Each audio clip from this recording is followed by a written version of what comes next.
मथुरा में बसपा द्वारा जगह जगह ब्राह्मण सम्मेलन किए जा रहे हैं, जिसको लेकर मथुरा आए बसपा नेता ने मीडिया से अपनी पार्टी का गुणगान करते हुए कहा कि जिस तरह से आज प्रदेश का ब्राह्मण अपने आप को अपमानित महसूस कर रहा है, हम उसका वही सम्मान वापस दिलाने का काम कर रहे हैं, जिसके लिए जगह जगह प्रबुद्ध जन ब्राह्मण सम्मेलन किया जा रहा है।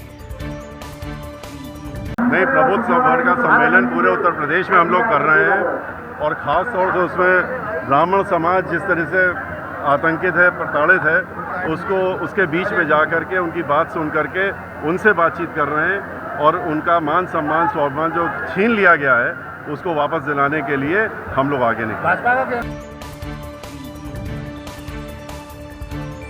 उत्तर प्रदेश के फतेहपुर जिले के पोक्सो कोर्ट में एडिशनल डिस्ट्रिक्ट जज मोहम्मद अहमद खान ने शिकायत दर्ज की है। उनके अनुसार चाकवंत चौराहे के पास तेज रफ्तार इनोवा कार में सवार लोगों ने उनकी कार पर टक्कर मारकर कौशाम्बी में जान से मारने की कोशिश की है। घटना के 16 घंटे के बाद कौशाम्बी पुलिस ने इस मामले में FIR दर्ज की है।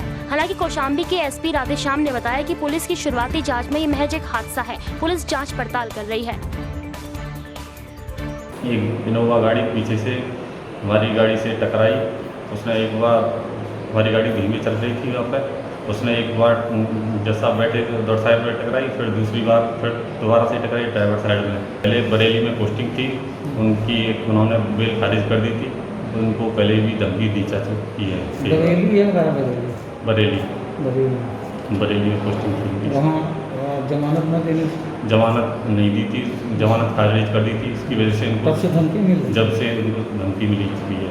पहले जज साहब ने उससे कुछ बनवाने की बात कही, पैसे लेन देन की, और बाद में जो है उसने मना कर दिया और उसने कहा मैं गाड़ी बनवा दूंगा, बात नहीं बनी।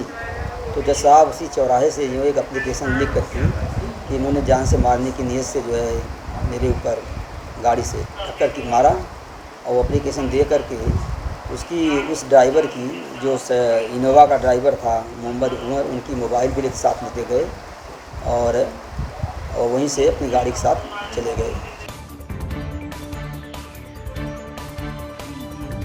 रायबरेली में DM कार्यालय के बाहर उस समय हड़कंप मच गया जब एक दंपति अपने 2 बच्चों के साथ आत्मदाह का प्रयास करने लगा। दरअसल महाराजगंज थाना क्षेत्र के जगरावा के रहने वाले जीत बहादुर सिंह ने गांव के दबंग पर उनकी जमीन पर कब्जा करने का आरोप लगाया है।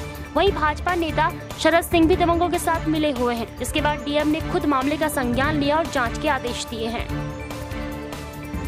दूसरे गांव से दबंग लोग आके मेरे घर के पास में मेरे नीम के पेड़ काट दिए, मेरे बबूल के पेड़ काट दिए, मेरे हाथ के लगाए, मेरे बच्चों को धमकाया, मेरे दरवाजे पे दीवार खींच दी।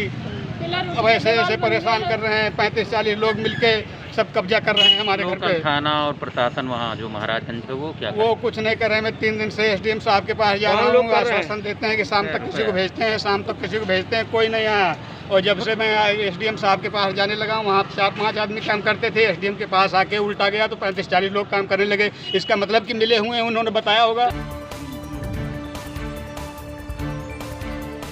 रायबरेली में युवक की हत्या के बाद परिजनों ने इलाहाबाद लखनऊ हाईवे पर शव रखकर प्रदर्शन किया। परिजनों का कहना था कि युवक कंप्यूटर का काम करता था और बीती रात कुछ लोग उसे अपने साथ ले गए थे और हत्या करके शव को सड़क के किनारे फेंक दिया। इस मामले में पुलिस अधीक्षक लव कुमार ने जांच के आदेश दिए हैं।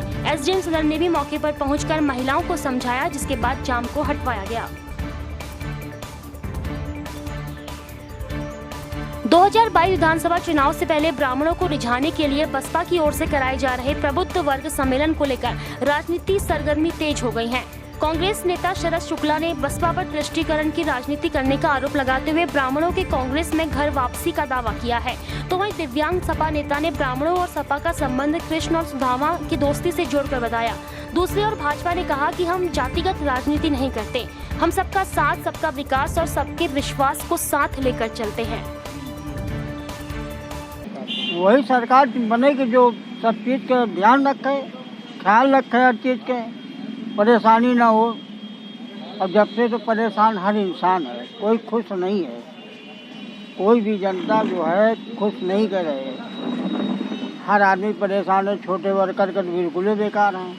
आज तमाम तरीके से भाजपा सरकार में ब्राह्मणों को सताया गया है तथा उनकी हत्याएं की गई हैं, इनकाउंटर तक किया गया है।